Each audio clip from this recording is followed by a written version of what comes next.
সব ধর্মের মানুষই বেঁচতে যাবে।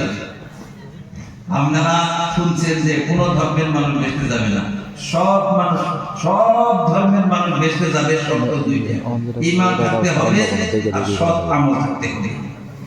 ঈমান কাকে বলে?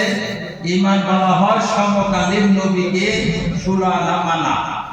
যেমন নূহ আলাইহিস সালামের যত উম্মত, হিন্দুরা নূহ আলাইহিস সালামের উম্মত।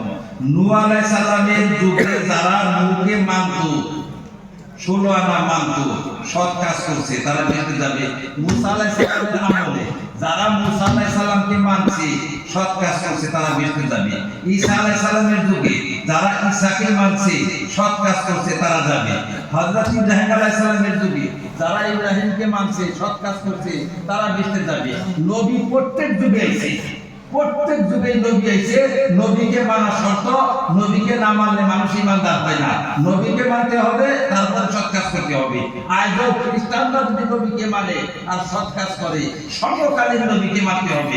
এখন মুসার যুগ পার হয়ে গেছে, ঈসার যুগ পার হয়ে গেছে, ইব্রাহিমের যুগ পার হয়ে গেছে, এখন সারা বিশ্বে মুহাম্মদের যুগ। কথা বুঝে আসছে? আজকেও যদি যে কোনো ধর্মাবলম্বী আজকে যদি বলে আমি মুহাম্মদকে সত্য নবী মানি, এই কথা যদি বইলা মানা যায়, ও জান্নাতে যাবে।